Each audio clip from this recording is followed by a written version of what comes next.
काय तुम्ही असं अध्यक्ष महोदय, भारतीय संविधानाच्या अमृत महोत्सवी वर्षामध्ये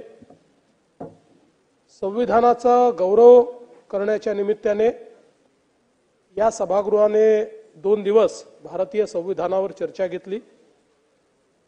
या चर्चेमध्ये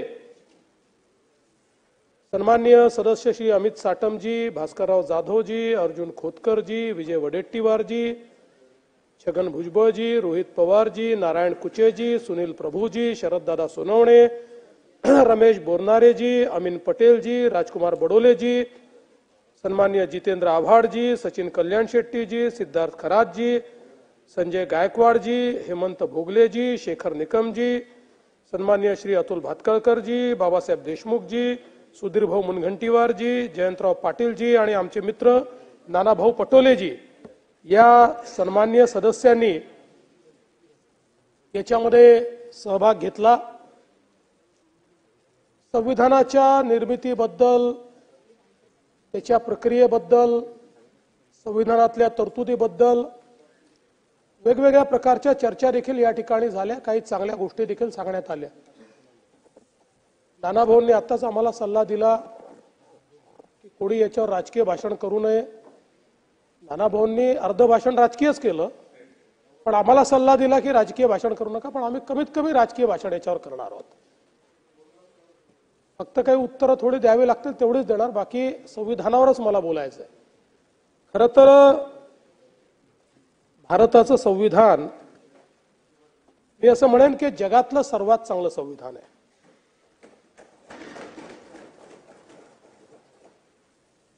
या संविधानामुळेच आज भारताची प्रगती आपल्याला पाहायला मिळते।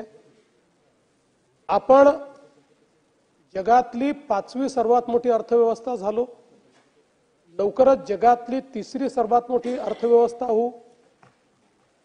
2047 साली विकसित भारत आपल्याला पाहायला मिळेल। हे सर्व शक्य झालं ते केवळ आणि केवळ भारताच्या संविधानामुळे आणि संविधानाने जी व्यवस्था उभी केली त्यामुळे।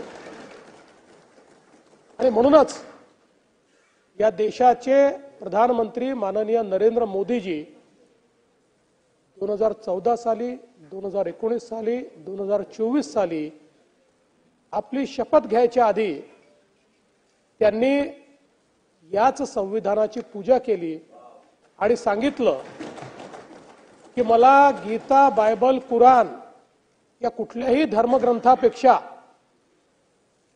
भारताचं सरकार चालवत असताना भारताची राज्यघटना ही अधिक महत्त्वाची आहे आणि त्या राज्यघटनेनुसारच या भारताचं सरकार मी चालवेल।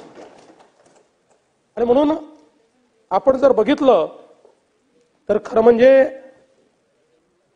भारतीय संविधानाच्या या अमृत महोत्सवी वर्षामध्ये मी भारतीय संविधानालाही नमन करतो, संविधान सभेलाही नमन करतो आणि ज्यांचं सर्वाधिक कॉन्ट्रीब्युशन या संविधानाच्या निर्माणामध्ये आहे ते भारतरत्न डॉक्टर बाबासाहेब आंबेडकर यांना शतशः नमन करतो।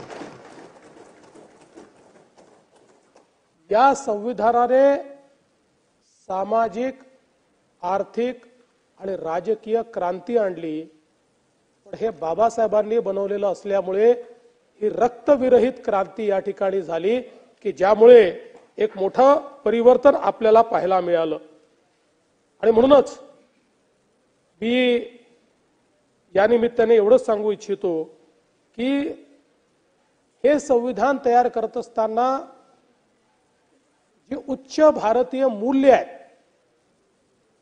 त्या मूल्यांचा विचार करून त्याच्यावर आधारित अशा प्रकारचं संविधान हे भारतरत्न डॉक्टर बाबासाहेब आंबेडकरांनी तयार केलं। आपल्याला कल्पना आहे 1946 मध्ये ज्यावेळी भारतीय स्वातंत्र्य चळवळ एका निर्णायकी अशा परिस्थितीमध्ये पोहोचली होती आणि इंग्रजांना लक्षात आलं की आता भारतीय ऐकण्याच्या मानसिकतेत नाहीत आणि आपण यांना सांभाळू देखील शकत नाही, अशा परिस्थितीमध्ये त्यांनी कॅबिनेट मिशन पाठवलं. या कॅबिनेट मिशन मध्ये 3 मंत्री होते, पेथिक लॅजवेन्स, स्टेफर्ड क्रिप्स आणि एव्ही अलेक्झांडर.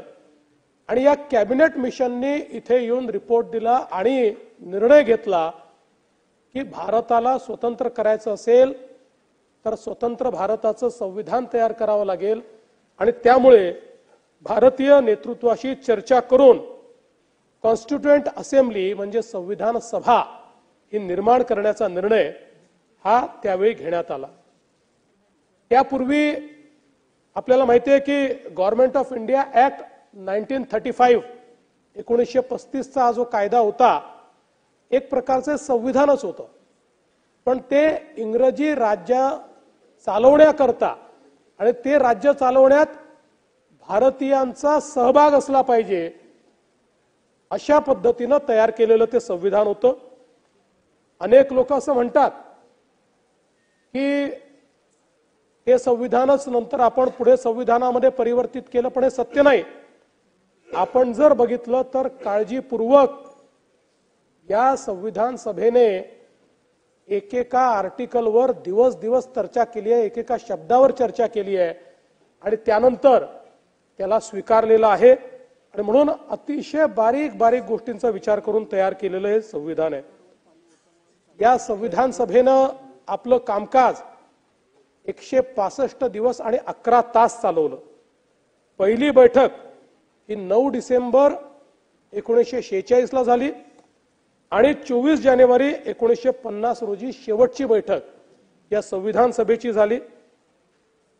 खरं तर 26 नोव्हेंबर 1949 ला हे संविधान आपण एक प्रकारे स्वीकारलं आणि 26 जानेवारी 1950 ला संविधान आपण लागू केलं. जवळजवळ आपल्याला माहिती आहे की या सगळ्या प्रक्रियेमध्ये 3 वर्ष म्हणजे 3 वर्षाला काही दिवस कमी इतक्या कालावधीत हे सगळं काम त्या ठिकाणी चाललं होतं. जगाच्या पाठीवर जेवढी संविधान आहेत त्या संविधानांमध्ये सर्वाधिक प्रदीर्घ काळ ज्या कॉन्स्टिट्यूएंट असेंब्लीने काम केलेलं आहे, ज्या संविधान सभेने काम केलेलं आहे, ती ही भारताची संविधान सभा होती की ज्यांनी अशा प्रकारचं आपलं हे संविधान या ठिकाणी निर्माण केलं. या कॉन्स्टिट्यूएंट असेंब्लीमध्ये 389 सदस्य होते. त्यातले 292 सदस्य हे प्रॉव्हिन्शियल असेंब्लीतनं निवडून आले होते. 93 सदस्य हे जे काही आपल्या संस्था होत्या त्या संस्थानिकांचे होते आणि 4 जण हे चीफ कमिशनर अशा नावाचे जे कॉन्स्टिट्युएन्सी ती त्यातनं निवडून आले होते. त्यानंतर आपल्याला कल्पना आहे की पाकिस्तान स्वतंत्र झाल्यानंतर पाकिस्तानची संविधान सभा वेगळी झाली आणि आपली संविधान सभा त्या ठिकाणी वेगळी झाली. खरं म्हणजे भारतरत्न डॉक्टर बाबासाहेब आंबेडकर पहिल्यांदा या संविधान सभेकरता मुंबईतनं निवडणूक लढले. त्यांना आपण निवडून येऊ दिलं नाही. मग ते बांगलादेशमध्ये त्यांच्याकरता, बांगलादेश नाही तेव्हा भारत अखंड होता, त्या ठिकाणी मंडल नावाचे एक निवडून आलेले प्रतिनिधी होते. त्यांनी डॉक्टर बाबासाहेब आंबेडकरांकरता आपली जागा रिकामी केली. डॉक्टर बाबासाहेब आंबेडकर त्या ठिकाणी निवडणूक लढले, पण दुर्दैवाने निवडून आले, पण दुर्दैवाने ती जी असेंब्ली आहे ती बांगलादेशमध्ये गेली, त्यांना ती सोडावी लागली आणि म्हणून पुन्हा इकडे येऊन आणि मग त्यांना नॉमिनेशन पद्धतीनं त्या ठिकाणी कॉन्स्टिट्यूएंट असेंब्लीमध्ये जावं लागलं. हा इतिहास देखील आपण बघितलेला आहे. 9 डिसेंबर 1946 ला जेव्हा कॉन्स्टिट्यूएंट असेंब्लीचं पहिलं अधिवेशन झालं, या पहिल्या अधिवेशनाची सुरुवात वंदे मातरम या गीतानेच कॉन्स्टिट्यूएंट असेंब्लीने केली. त्यामुळे ही जी पद्धत आपल्याकडे आहे ही संविधान सभेपासूनची पद्धत आहे की वंदे मातरमने त्याची सुरुवात केली आणि आचार्य कृपलानी यांनी पहिलं भाषण या संविधान सभेमध्ये केलं होतं. या संविधान सभेने एक मसुदा लेखन समिती म्हणजे ड्राफ्टिंग कमिटी तयार केली आणि या ड्राफ्टिंग कमिटीचं नंतर चेअरमन पद हे भारतरत्न डॉक्टर बाबासाहेब आंबेडकरांकडे आलं आणि या कमिटीने 4 नोव्हेंबर 1948 रोजी अंतिम मसुदा त्या ठिकाणी सादर केला. खरं म्हणजे आपल्याला कल्पना आहे की या कमिटीमध्ये 7 जण होते. त्यातल्या कोणी राजीनामा दिला, कोणी वारलं, कोणी आजारी पडलं, कोणी बाहेर गेलं. त्यामुळे प्रॅक्टिकली आपण जर विचार केला तर एकट्या बाबासाहेब आंबेडकरांनी हा बहुतांश ड्राफ्ट तयार केला आणि तो संविधान सभेपुढे मांडलेला आहे. आणि म्हणूनच आपण ज्यावेळेस डॉक्टर बाबासाहेब आंबेडकरांना भारतीय संविधानाचे शिल्पकार म्हणतो, संविधान सभा तर 300 लोकांची होती, पण त्या संविधान सभेतलं सर्वात महत्वाचं काम ड्राफ्टिंगचं, ड्राफ्टिंग कमिटीचे चेअरमन म्हणून जे कार्य भारतरत्न डॉक्टर बाबासाहेब आंबेडकरांनी केलंय तितकं अद्वितीय आहे की त्यामुळेच ते भारतीय संविधानाचे शिल्पकार आहेत. माझी आत्मकथा या आत्मचरित्रामध्ये डॉक्टर बाबासाहेब आंबेडकर म्हणतात, घटना सभेत शिरतेवेळी अस्पृश्य समाजाचे हितसंबंध रक्षणाच्या पलीकडे कोणताही दुसरा हेतू माझ्या मनात नव्हता. घटना सभेतील अत्यंत महत्वाची कार्ये करण्यासाठी माझी निवड करण्यात येईल याची मला चुकून कल्पना देखील नव्हती. मसुदा कमिटीत मला घेण्यात आले तेव्हा आश्चर्य वाटले, पण मसुदा समितीचे अध्यक्ष पद जेव्हा मिळाले तेव्हा माझ्या आश्चर्याचा कळस झाला. देशाची सेवा करण्याची संधी मला मिळाली त्याबद्दल मी आभार व्यक्त करतो. आणि आपण जर संपूर्ण संविधान बघितलं तर वंचितांचे हक्क त्या ठिकाणी अबाधित ठेवण्याकरता आलेल्या बाबासाहेबांनी या संविधानात केवळ वंचिताचा विचार केला नाही, तर भारतातल्या प्रत्येक व्यक्तीचा, प्रत्येक जातीचा, प्रत्येक धर्माचा, प्रत्येक भाषेचा, प्रत्येक संस्काराचा, प्रत्येक संस्कृतीचा विचार केला. आणि म्हणून एक अत्यंत सर्वसमावेशक अशा प्रकारचं हे संविधान आपल्याला त्या ठिकाणी बाबासाहेबांच्या माध्यमातून मिळालं. 1949 साली जे संविधान आपल्याला मिळालं आणि 50 साली जे आपण लागू केलं त्यामध्ये सुरुवातीच्या काळामध्ये संविधानाची उद्देशिका होती. त्या उद्देशिकेमध्ये आपल्याला माहिती आहे की नंतर बरेच बदल झाले. 22 पार्टमध्ये हे संविधान होतं, 395 आर्टिकल होते आणि 8 शेड्यूल होते. आता याच्यामध्ये बदल झालेला आहे. आता 25 भाग झालेले आहेत, 448 आर्टिकल झालेले आहेत आणि 12 शेड्यूल याच्यामध्ये झालेले आहेत. जवळपास मसुद्याच्या वेळी संविधानामध्ये सगळ्यांनी मिळून 7635 सुधारणा सुचवल्या होत्या. त्यापैकी 2473 सुधारणा या टेबल झाल्या आणि स्वीकारण्यात आल्या. आणि म्हणूनच आता हे जे संविधान आहे या संविधानामध्ये संविधान बनल्यानंतर 106 सुधारणा आपण केलेल्या आहेत आणि वेगवेगळ्या वेळी या सुधारणा झाल्या आहेत. याच्यामध्ये अलीकडच्या काळच्या ज्या महत्वाच्या सुधारणा आहेत त्यामध्ये 121 सुधारणा ही जीएसटीची आहे, 102वी सुधारणा ओबीसी आयोगाला संवैधानिक दर्जा देण्याची आहे, 103वी सुधारणा आर्थिक मागास आरक्षणाची आहे, 104वी सुधारणा एससी एसटी करता संसद आणि विधानसभेतील जागांना मुदतवाढ देण्याची आहे, 105वी सुधारणा ही ओबीसी तयार करण्याचे अधिकार राज्यांना देण्याची आहे, 106वी सुधारणा महिलांना 33% संसदेत आणि विधानसभेत आरक्षण देण्याची आहे. मोदी साहेबांच्या काळात झालेल्या या सुधारणा जर आपण बघितल्या तर या देशाला दिशा देणाऱ्या अशा प्रकारच्या सुधारणा ज्या झालेल्या आपल्याला पाहायला मिळतात. भारतीय संविधानाचं जे हस्तलिखित तयार करण्यात आलं त्याच्यामध्ये जवळपास 90,000 शब्द आहेत. प्रेम बिहारी नारायण रायजादा यांनी कॅलिग्राफीने ते लिहिलेलं आहे. ही जी मूळ प्रत आहे हँड रिटन आहे, कॅलिग्राफीने लिहिलेली प्रत आहे. त्याकरता त्यांना 6 महिने लागले आणि नंदलाल बोस यांनी त्याच्या सजावटीचं काम केलंय. आणि सिंधू घाटीपासनं तर स्वातंत्र्याच्या चळवळीपर्यंत जे काही आपला इतिहास आहे या इतिहासाची आरेखनं ही या संविधानावर रेखाटलेली आपल्याला पाहायला मिळते. आणि ही जी मूळ प्रिंट आहे ही हेलियम केसमध्ये आजही संसदेच्या लायब्ररीत ठेवण्यात आलेली आहे. खरं तर हे संविधान आपण स्वीकारलं ते गुलामगिरीची मानसिकता तोडून भारतीयत्व स्वीकारण्याकरता हे संविधान आपण स्वीकारलं. ब्रिटिशांचा क्राऊन निघाला आणि त्याची जागा अशोक चक्राने घेतली. हा महत्वाचा बदल या संविधानाने या ठिकाणी केला. आणि भारतीय समाज हा वेगवेगळ्या संस्कृतींनी ओळखला जातो. विविधतेतील एकता हे भारतीय समाजाचं वैशिष्ट्य आहे. ते वैशिष्ट्य अधोरेखित करणारं हे संविधान आज आपल्याला या ठिकाणी पाहायला मिळतं. आणि म्हणूनच या निमित्ताने 1916 साली कोलंबिया विद्यापीठात एका अँथ्रोपोलॉजी सेमिनारमध्ये बोलत असताना भारतरत्न डॉक्टर बाबासाहेब आंबेडकर म्हणाले, it is the unity of culture that is the basis of homogeneity. Taking this for granted, I venture to say that there is no country that can rival the Indian peninsula with respect to the unity of its culture. It is not only a geographical unity, but it has over and above all a deeper and a much more fundamental unity. The indubitable cultural unity that covers the land from end to end. आणि मला असं वाटतं की ही जी भारताची एक क्षमता होती, ही जी एक सांस्कृतिक एकता होती, तीच सांस्कृतिक एकता भारतरत्न डॉक्टर बाबासाहेब आंबेडकरांनी विचारात घेऊन त्याला राजकीय एकतेमध्ये कसं परिवर्तित करता येईल हा प्रयत्न या संविधानाच्या माध्यमातून केलाय.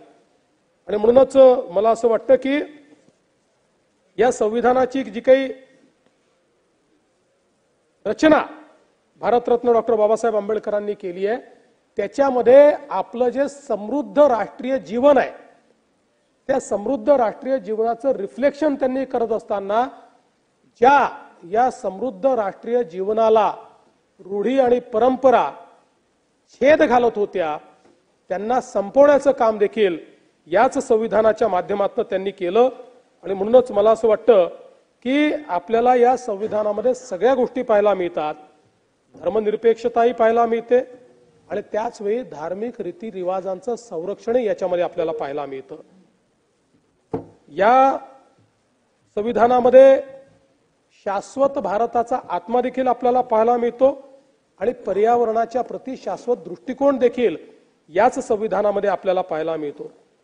मानवी जीवनाच्या मुक्तीचा जो काही क्षण आहे तिथपर्यंत मानवी जीवनात ज्या ज्या गोष्टी घडतात त्या प्रत्येक गोष्टीला डिग्निटी मिळाली पाहिजे अशा प्रकारचा प्रयत्न करणारं हे संविधान आपल्याला या ठिकाणी पाहायला मिळतं.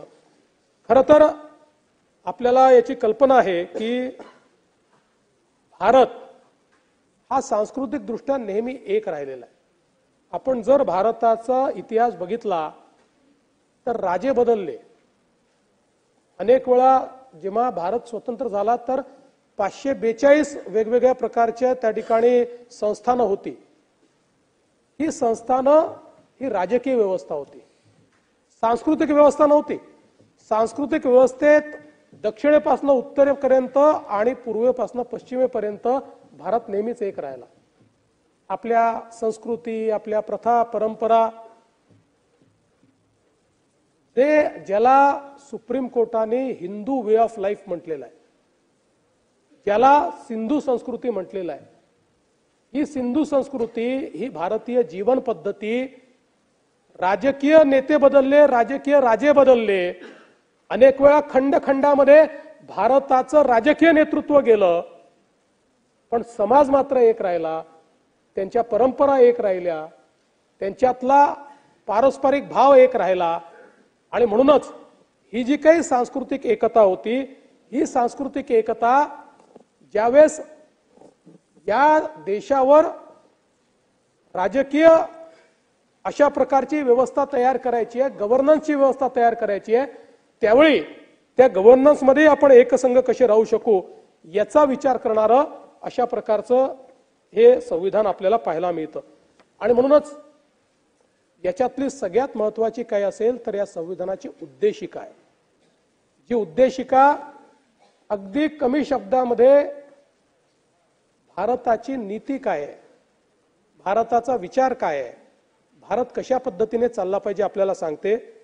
आणि ती संवैधानिका उद्देशिका ही भारतरत्न डॉक्टर बाबासाहेब आंबेडकर सांगत नाहीयेत, ही भारताची लोकसभा किंवा संसदही सांगत नाही आहे. हे कोण सांगताय? ही उद्देशिका सांगते आम्ही भारताचे लोक. ही उद्देशिका आपली आहे, भारताच्या लोकांची उद्देशिका आहे. आम्ही भारताचे लोक, भारताचे एक सार्वभौम समाजवादी धर्मनिरपेक्ष लोकशाही गणराज्य घडवण्याचा व त्याच्या सर्व नागरिकास सामाजिक आर्थिक राजनैतिक न्याय, विचार, अभिव्यक्ती, विश्वास, श्रद्धा व उपासना यांचे स्वातंत्र्य, दर्जा आणि संधीची समानता निश्चितपणे प्राप्त करून देण्याचा आणि त्या सर्वांमध्ये व्यक्तीची प्रतिष्ठा व राष्ट्राची एकता व एकात्मता याचं आश्वासन देणारी बंधुता प्रवर्धित करण्याचा संकल्पपूर्वक निर्धार करून आमच्या संविधान सभेत 26 नोव्हेंबर 1949 रोजी याद्वारे हे संविधान अंगीकृत आणि अधिनियमित करून स्वतः प्रति अर्पण करतोय. म्हणजे या सगळ्या ज्या कॉन्स्टिट्यूशनल व्हॅल्यूज आहेत, हे जे संविधानिक मूल्य आहे, हे संविधानिक मूल्य आम्ही आमच्याकरता ठरवले, आम्ही आम्हाला अर्पण केलेले आहेत. आणि म्हणून हे संवैधानिक मूल्य जोपासण्याची जबाबदारी आज आमची आहे, ही आपली जबाबदारी आहे. आज आपण बघा याच्यामध्ये व्हॅल्यूज कुठल्या आल्या? पाश्चिमात्य राष्ट्रातल्या व्हॅल्यूज नाही आहेत. या संविधानामध्ये सर्वाधिक जोर जर भारतरत्न डॉक्टर बाबासाहेब आंबेडकरांनी दिला असेल तर तो बंधुतेवर दिलाय. बंधुता आपण बघा ठिकठिकाणी बंधुता हा शब्द आपल्याला, फ्रॅटर्निटी हा शब्द आपल्याला पाहायला मिळतो. हे तत्वज्ञान कुठलं आहे? हे भगवान गौतम बुद्धांचं तत्वज्ञान आहे. गौतम बुद्धांच्या तत्वज्ञानामध्ये जी बंधुता सांगितलेली आहे किंवा सनातन विचारामध्ये जे वसुधैव कुटुंबकम सांगितलेला आहे, तो विचार खऱ्या अर्थानं या संविधानामध्ये आपल्याला त्या ठिकाणी पाहायला मिळतो. आणि म्हणूनच सर्वाधिक महत्व त्यांनी बंधुतेला या ठिकाणी दिलेलं आहे. पण त्याच वेळी न्याय, समानता, स्वातंत्र्य या सगळ्या गोष्टी हा खरं आपल्या संविधानाचा पाया आहे. प्रत्येक व्यक्तीची प्रतिष्ठा आणि सन्मान. समानता म्हणजे काय? संधीची समानता आहे. कुठल्याही व्यक्तीला जात, धर्म, पंथ याच्या आधारावर संधी मिळणार नाही. संधीची समानता या ठिकाणी त्यांनी दिली. आणि खऱ्या अर्थानं प्रत्येकाची डिग्निटी ही राहिली पाहिजे, अशा प्रकारचा प्रयत्न या संविधानाच्या माध्यमातून त्यांनी या ठिकाणी केल्याचं आपल्याला पाहायला मिळत आहे.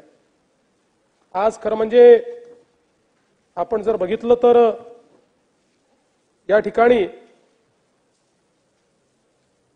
डॉक्टर बाबासाहेब आंबेडकर म्हणाले होते, मला या संविधानातून केवळ राजकीय लोकशाही नको आहे, तर सामाजिक आणि आर्थिक लोकशाही देखील या संविधानातून आली पाहिजे.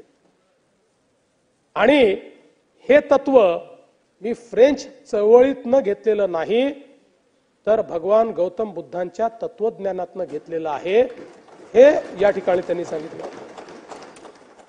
आपण जर बघितलं, जसं मी आधी सांगितलं की नंदलाल बोस यांनी भारतीय संविधानाच्या मूळ हस्तलिखित प्रतीचं सुशोभीकरणाचं काम केलं. त्याच्यामध्ये सुशोभीकरण कसं करण्यात आलेलं आहे? भारतीय कला, भारतीय संस्कृती, भारतीय मूल्य सांगणारी आरेखने, महाभारत, रामायण, भगवान गौतम बुद्ध, भगवान महावीर, धर्मचक्र, छत्रपती शिवाजी महाराज, हे सगळे आमच्या संविधानाच्या मूळ प्रतीमध्ये त्या ठिकाणी आढळतात. संविधानाच्या मूळ प्रतीत आढळतात. म्हणजे हे सगळं वापरत असताना त्याच्या पाठीमागचा हेतू काय आहे? केवळ सुशोभीकरण हा त्याचा उद्देश नाही आहे, तर भारतीय संस्कृती आणि भारतीय पारंपरिक ज्ञान या दोन गोष्टीचा सन्मान करणारं हे संविधान आहे. हे कोणाकडनं उचलेगिरी करून आणलेलं नाही आहे, तर यातलं मूळ तत्व हे आमचं आहे. आणि म्हणून याच्यामध्ये शिंग असलेला बैल हे सिंधू संस्कृतीचं त्या ठिकाणी एक प्रकारचं दर्शन घडवतो, कारण त्याचा सिंबॉल हे शिंग असलेला बैल आहे. मोंजोदाडोची आपली जी प्राचीन परंपरा आहे ती याच्यामध्ये पाहायला मिळते. गुरुकुलची चित्र ही एक संपन्न शैक्षणिक परंपरा या संविधानात दाखवते. लंकेतनं सीतेची सुटका देखील या संविधानाच्या मूळ प्रतीमध्ये दाखवलेली आहे आणि ती याकरता दाखवलेली आहे की त्यातनं आम्हाला नारी सन्मानाकरता या संविधानाचा वापर करायचा आहे हे त्यातनं अभिप्रेत करण्यात आलेलं आहे. आणि तिथे डायरेक्टिव्ह प्रिन्सिपल्स ऑफ स्टेट पॉलिसीचा चॅप्टर आहे, तिथे गीतोपदेश, गीतेचा उपदेश देखील याच संविधानात दाखवण्यात आलेला आहे. आणि म्हणून या तत्वांवर उभं राहिलेलं हे संविधान आहे. या संविधानानं आपल्याला दिलेली सगळ्यात मोठी जर कुठली ठेव असेल तर ती लोकशाही आहे.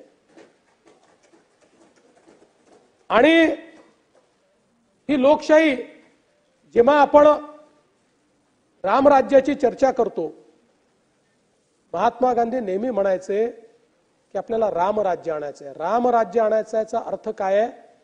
रामराज्य आणायचा अर्थ असा आहे, समाजातला शेवटचा जो व्यक्ती आहे त्या शेवटच्या व्यक्तीचंही राजा जेव्हा ऐकतो, राजा जेव्हा भेदभाव करत नाही, त्याला रामराज्य म्हणतात. समाजातल्या प्रत्येक व्यक्तीला समानतेने जगवतो, त्याला रामराज्य म्हणतात. समाजातल्या छोट्या छोट्या लोकांना एकत्रित करून त्यांच्यातलं पौरुष जागृत करून जेव्हा त्यांना शक्ती राजा देतो, त्याला रामराज्य म्हणतात. ते रामराज्य.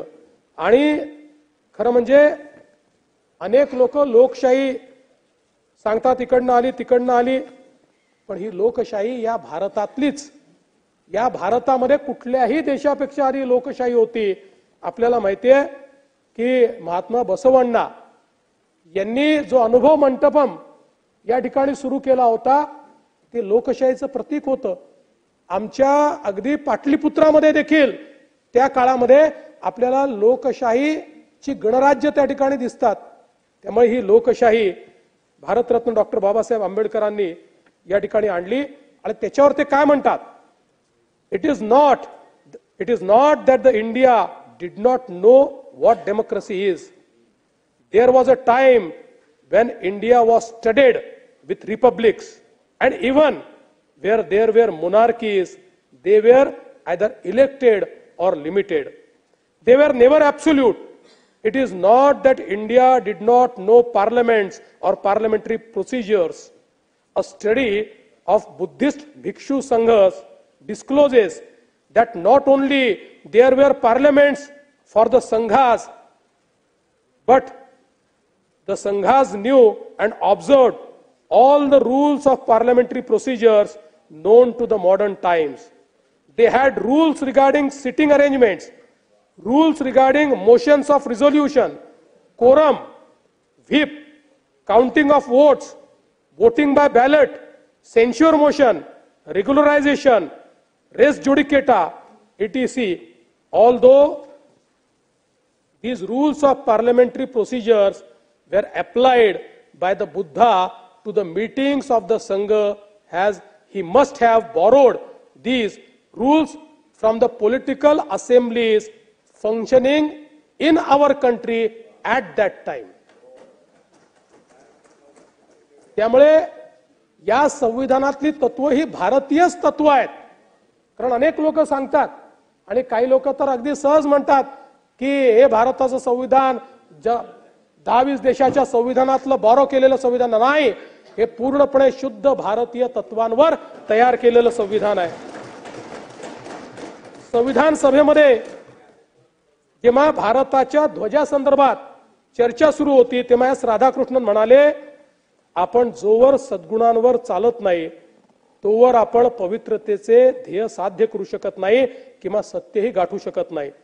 अशोक चक्र हे कायद्याचे चक्र आहे, ते धर्माचे चक्र आहे. सत्य गाठायचे असेल तर धर्माच्या वाटेनेच जावे लागेल. त्यामुळे या ध्वजाखाली जो काम करेल, सत्य आणि धर्म त्याचे आचरणाचे तत्व असले पाहिजे.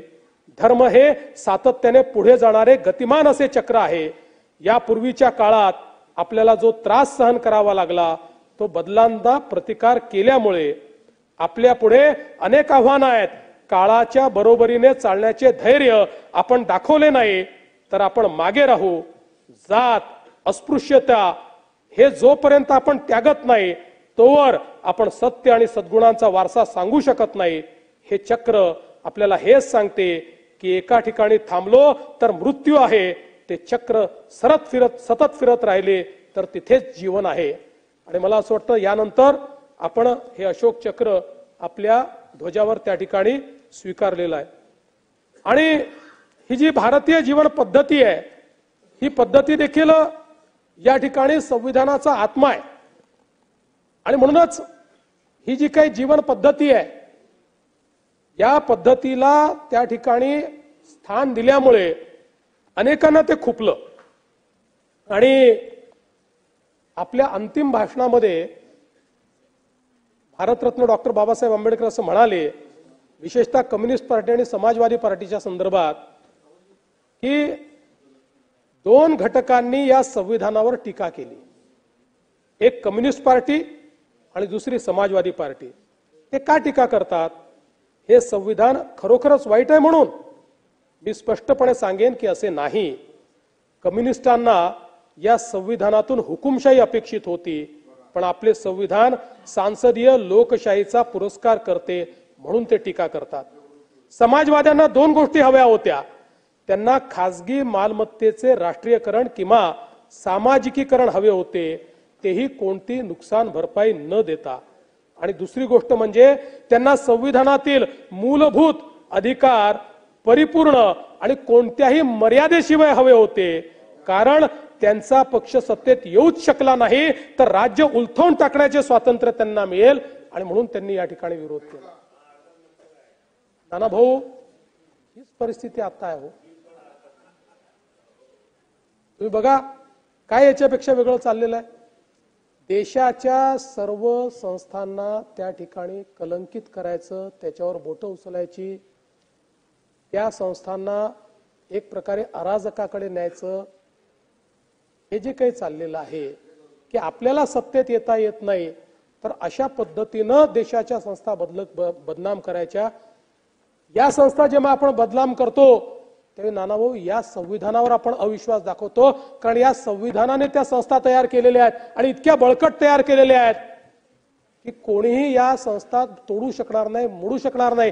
मी पुढे सांगणार आहे कशा प्रकारे तोडण्याचा प्रयत्न केला तरीही या संविधानानं त्या संस्थांना कोणाला हात लावू दिला नाही. त्यामुळे कोणीही जन्माला आलं तरीही या संविधानाने तयार केलेल्या संस्था त्याचं काही वाकडं होऊ शकत नाही, हे आपण लक्षात घेतलं पाहिजे. खरं म्हणजे या संविधानामध्ये महत्वाच्या गोष्टी काय आहेत तर त्याच्यामध्ये या संविधानाने आणि जे भारतरत्न डॉक्टर बाबासाहेब आंबेडकरांना सर्वाधिक प्रिय या संविधानातलं जर काही असेल तर मूलभूत हक्क. हे जे मूलभूत हक्क आपल्याला देण्यात आलेले आहेत, वारंवार आपल्या भाषणामध्ये ते उल्लेख करतात या मूलभूत हक्कांचा. आणि म्हणून हे जे मूलभूत हक्क आहे, मी सगळ्या हक्कांमध्ये जाणार नाही, पण आर्टिकल 14 कायद्यासमोर समानता, आर्टिकल 15 धर्म, जात, लिंग किंवा जन्मस्थान यावरून भेदभाव करता येणार नाही, आर्टिकल 16 सार्वजनिक सेवा योजनांच्या बाबतीत समान संधी, आर्टिकल 19 अभिव्यक्तीचे स्वातंत्र्य. आता आपण जर बघितलं तर भारतरत्न डॉक्टर बाबासाहेब आंबेडकरांनी 15 मध्ये आर्टिकल 15 मध्ये धर्म, जात, लिंग किंवा जन्मस्थान यावरून भेदभाव करता येणार नाही असं सांगितलं. पण त्याच्या सब आर्टिकल मध्ये 15.4 आणि 15.5 मध्ये त्यांनी काय सांगितलं? त्यांनी सांगितलं की एखादा समाज जर मागे राहिला असेल तर त्या समाजाकरता त्याला पुढे आणण्याकरता शैक्षणिक आरक्षण देण्याची तरतूद ही भारतरत्न डॉक्टर बाबासाहेब आंबेडकरांनी याच्यामध्ये ठेवली. याचं कारण काय आहे? संधीची समानता आपण ज्यावेळेस म्हणतो, या आपल्या संविधानाने आपल्याला संधीची समानता दिली. संधीची समानता आपण म्हणतो याचा अर्थ काय आहे? याचा अर्थ ज्यांच्यावर वर्षानुवर्ष अन्याय झाला आहे, ज्यांना कुठल्याही प्रकारचे त्या ठिकाणी लाभ मिळालेले नाहीत, त्यांना वर्षानुवर्ष जे सोन्याचा चमचा घेऊन जन्माला आले आहेत त्यांच्या समोर पहिल्याच दिवशी कॉम्पिटिशन करायला लावली तर ही अनफेअर कॉम्पिटिशन असेल. संधीची समानतेचा अर्थ असतो लेवल प्लेइंग फील्ड. सगळ्यांना समान दर्जाला आणून मग त्यांच्यात कॉम्पिटिशन करणं. आणि म्हणून डॉक्टर बाबासाहेब आंबेडकरांनी सांगितलं अफर्मेटिव्ह ऍक्शन. त्याचा अर्थ असा आहे की जोपर्यंत विषमता आहे तोपर्यंत अशा प्रकारे स्पेशल प्रोव्हिजन आपल्याला द्यावी लागेल. आणि हे करताना देखील अतिशय लॉजिकल अशा प्रकारचा विचार त्या ठिकाणी करण्यात आला. सामाजिक, शैक्षणिक, आर्थिक आणि सांस्कृतिक असे 4 मागासले पण ठरवले. आणि मग पहिला नंबर कोणाला, तर ज्यांना सामाजिक दृष्ट्या त्या ठिकाणी जे प्रताडित झाले आहेत किंवा सामाजिक दृष्ट्या जे मागास राहिले, मग आर्थिक दृष्ट्या, शैक्षणिक दृष्ट्या जे मागास राहिले, सांस्कृतिक दृष्ट्या जे मागास राहिले आणि शेवटी आर्थिक दृष्ट्या जे मागास राहिले. आणि मग या 4 मुद्द्यांवर ज्यांना 4ही मुद्दे त्या ठिकाणी लागू पडले ते आमच्या देशातले अनुसूचित जातीचे लोक झाले, अनुसूचित जमातीचे लोक झाले आणि त्यांना पहिलं आरक्षण मिळालं. आणि म्हणून आपण जर बघितलं तर SC STचं आरक्षण, OBCचं आरक्षण आणि EWSचं आरक्षण याची निकष ठरवताना या ज्या 4 टेस्ट आहेत, या 4 टेस्टमध्ये जे क्वालिफाय झाले त्यांनाच ते आरक्षण या ठिकाणी दिलेलं आहे. आणि अशाच प्रकारे जे काही आपलं आर्टिकल 16 आहे त्या आर्टिकल 16च्या 16(4) मध्ये हेच तत्व वापरून भारतरत्न डॉक्टर बाबासाहेब आंबेडकरांनी नोकऱ्यांमधलं आरक्षण दिलं. आणि म्हणूनच हे देत असताना त्यांनी हे जे अपवाद केले हे परमनंट नाही केले. त्यांनी सांगितलं की 50 वर्षाकरता हे आरक्षण आम्ही ठेवतो. त्यावेळेस त्यांना अशी अपेक्षा होती की 50 वर्षामध्ये हा देश आपली विषमता संपवू शकेल. दुर्दैवाने आमच्या समाज व्यवस्थेने ती 50 वर्षात विषमता संपवली नाही. त्यामुळे पहिल्यांदा अटल बिहारी वाजपेयीजींच्या सरकारमध्ये त्याला मुदतवाढ देण्यात आली, नंतर मोदीजींच्या सरकारमध्ये त्याला मुदतवाढ देण्यात आली. आणि जोपर्यंत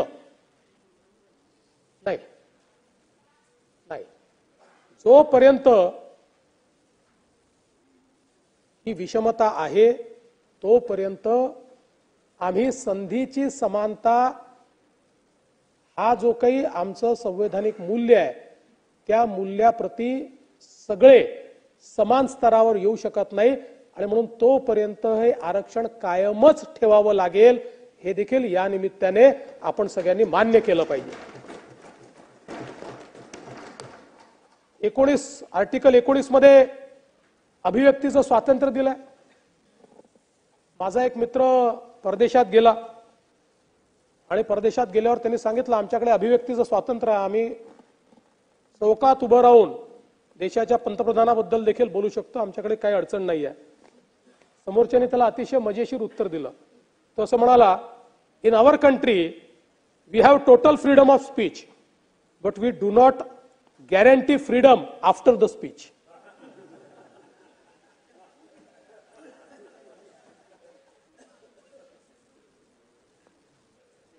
याच्या खालोखाल मूलभूत हक्काच्या खालोखाल महत्वाचं जर या संविधानात काही असेल तर directive principles of state policy, राज्य धोरणाची मार्गदर्शक तत्व. आता ही राज्य धोरणाची जी मार्गदर्शक तत्व आहेत, अनेक तत्व आहेत, पण सातत्याने टीका होते किंवा वेगवेगळे अर्थ काढले जातात. म्हणून 2च मार्गदर्शक तत्व मी या ठिकाणी सांगणार आहेत. त्यातलं पहिलं तत्व काय आहे? पहिलं तत्व आहे समान नागरी कायदा, uniform civil code. Bharat Ratna doctor Babasaheb आंबेडकरांनी डायरेक्टिव्ह प्रिन्सिपल ऑफ स्टेट पॉलिसीच्या कलम 44 मध्ये प्रत्येक राज्यावर ही जबाबदारी टाकली आहे की त्या राज्याने युनिफॉर्म सिव्हिल कोड आणला पाहिजे, समान नागरी कायदा आणला पाहिजे. नागरिकांना भारताच्या राज्य क्षेत्रात सर्वत्र एकरूप समान नागरी संहिता लाभावी यासाठी राज्य प्रयत्नशील राहील. हा समान नागरी कायदा आहे. दुसरं कलम काय आहे? कलम 48 त्याच्यामध्ये कृषी व पशुसंवर्धन याची सुसूत्र व्यवस्था लावणे, आधुनिक व शास्त्रीय रीतीने कृषी व पशुसंवर्धन याची सुसूत्र व्यवस्था लावण्यासाठी राज्य प्रयत्नशील राहील आणि विशेषतः गाई व वासरे, इतर दुभती व झुपण्याची गुरे यांच्या जातीचे जतन करणे व त्या सुधारणे तसेच त्यांच्या कत्तलीस मनाई करणे याकरता उपाययोजना करेल.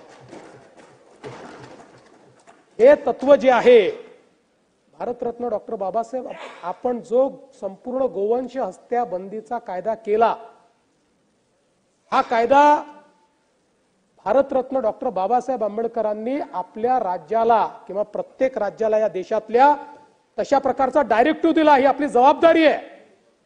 जर एखाद्या राज्याने केला नसेल तर ती जबाबदारी त्या राज्याने ती पार पाडलेली नाही आहे. आणि म्हणून मला असं वाटतं की ज्यावेळेस याच्यावर टीका केली जाते त्यावेळेस त्यांनी संविधानच वाचलेलं नाही. हा अतिशय महत्वाचा विषय यामध्ये आपल्याला पाहायला मिळतो. अनेक गोष्टी आहेत, मी सगळ्या गोष्टींमध्ये जाणार नाही. एक महत्वाचं टूल डॉक्टर बाबासाहेब आंबेडकरांनी आपल्याला दिला आणि तो म्हणजे writ jurisdiction. Doctor Babasaheb Ambedkar असं म्हणतात की या घटनेचे एखादे कलम माझ्या हृदयाच्या जवळ असेल तर ते म्हणजे कलम 32. या कलमाप्रमाणे कोणत्याही मूलभूत हक्काची पायमल्ली झाली तर कोणत्याही नागरिकाला थेट सुप्रीम कोर्टात किंवा हायकोर्टात दाद मागता येईल. रिट ज्युरिस्डिक्शन ही एक अशी व्यवस्था उभी केली की ज्याच्यामध्ये जर मूलभूत अधिकाराचं हनन झालं असेल तर खालचं न्यायालय, त्याच्यावरचं न्यायालय, त्याच्यावरचं न्यायालय काही नाही. थेट आर्टिकल 32 ने सुप्रीम कोर्टात आणि आर्टिकल 226 ने हायकोर्टामध्ये रिट पिटिशन करता येते. रिट ज्युरिस्डिक्शन एक अशी व्यवस्था केली की ज्या व्यवस्थेमुळे मूलभूत हक्कांची पायमल्ली झाली तर तात्काळ आपल्याला न्याय मिळवता येतो. आणि आज आपण पाहतो की हायकोर्टात आणि सुप्रीम कोर्टात जाण्याकरता याच रिट ज्युरिस्डिक्शनचा आज आपण सगळे या ठिकाणी उपयोग करतो. यासोबत या संविधानामध्ये मूलभूत कर्तव्य देखील सांगितलेली आहेत. अर्थात ती मूळ संविधानामध्ये नव्हती. ती मूलभूत कर्तव्य जी आहेत ती इमर्जन्सीच्या काळामध्ये त्याच्यात अंतर्भूत केली, पण ती चांगली आहेत, पण ती टूथलेस आहेत. त्याच्याकरता ती मूलभूत कर्तव्य ही पार पाडली नाहीत तरी त्याला कुठला रिकोर्स नाही आहे. आणि मुळातच या संविधानाने आपल्या देशामध्ये संघराज्य प्रणाली ही स्वीकारलेली आहे. आपण एक कॉसाय ज्युडिशियल फेडरेशन आहोत. कॉसाय ज्युडिशियल फेडरेशन याच्यामध्ये एक सेंट्रल गव्हर्नमेंट आहे, दुसरं स्टेट गव्हर्नमेंट आहे. पण आपल्या फेडरेशन मध्ये डॉक्टर बाबासाहेब आंबेडकरांनी सांगितलं की आमची सांस्कृतिक एकता आहे, त्यामुळे एखाद्या रशियन फेडरेशन सारखं आमची शक्ल नाही होऊ शकत. आमच्या कुठल्या फेडरेशनला त्या ठिकाणी देशातनं बाहेर निघण्याचा अधिकार नाही आहे. राज्याला त्यांचे अधिकार आहेत, केंद्राला त्यांचे अधिकार आहेत, पण ते अधिकार असताना आम्ही सगळे एकसंघ आहोत आणि म्हणून युनिटी अँड इंटिग्रिटी याच्यावर अधिक अशा प्रकारची त्यांनी भर दिलाय. आणि मग ही रचना इतकी सुंदर केली आहे. देशाला राष्ट्रपती आहेत, राष्ट्रपती हे देशाचे प्रमुख ठेवलेले आहेत, पण राष्ट्रपतींना सल्ला देण्याकरता मंत्री परिषद तयार केलेली आहे. म्हणजे प्रधानमंत्री आणि मंत्री परिषद जो सल्ला देईल त्या सल्ल्याप्रमाणे देशाचा कारभार राष्ट्रपती चालवतील. त्यामुळे देशाचा कारभार राष्ट्रपतींच्या नावाने चालतो, प्रधानमंत्र्यांच्या नाही. आणि राज्याचा कारभार राज्यपालांच्या नावाने चालतो, मुख्यमंत्र्याच्या नाही. अशा प्रकारची व्यवस्था या ठिकाणी केली आहे. आणि एक्झिक्युटिव्ह म्हणजे कार्यपालिका ही मंत्री परिषद आहे. ते आपले IAS अधिकारी नाही आहेत. मंत्री परिषद जी आहे तिला कार्यपालिकेचा दर्जा आहे. न्यायपालिका, कार्यपालिका आणि अर्थातच संसद अशा प्रकारचे 3 पिलर हे या ठिकाणी तयार केले. आणि चौथा अदृश्य पिलर आहे जो संविधानात नाही आहे, पण आमची माध्यमं हा चौथा अदृश्य पिलर आहे. हे 3 पिलर या ठिकाणी डॉक्टर बाबासाहेब आंबेडकरांनी या माध्यमातून तयार केले. आणि याची रचना इतकी चांगली केलेली आहे की याच्यामध्ये आपण जर बघितलं तर doctrine of separation of power वापरलेला आहे. याचा अर्थ काय आहे तर तिघांचेही पॉवर वेगळे केलेले आहेत. ते पॉवर कार्यपालिकेचे वेगळे आहेत, न्यायपालिकेचे वेगळे आहेत आणि आपल्या विधिपालिकेचे म्हणजे संसदेचे वेगळे आहेत. पण चेक अँड बॅलन्स देखील ठेवलेला आहे. त्यामुळे कोणीही या ठिकाणी अनिर्बद्ध होऊ शकत नाही अशा प्रकारचं अंकुश तयार केलेला आहे. राज्य कारभार चालवण्याची जबाबदारी मंत्रिमंडळाची आहे, पण त्याच्यावर अंकुश ठेवण्याकरता संसद तयार करण्यात आलेली आहे.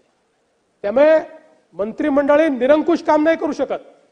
त्यांना संसदेसमोर जाऊन मान्यता घेऊनच कारभार करावा लागतो, मान्यता घेऊनच कायदे करावे लागतात, मान्यता घेऊनच बजेट करावं लागतं.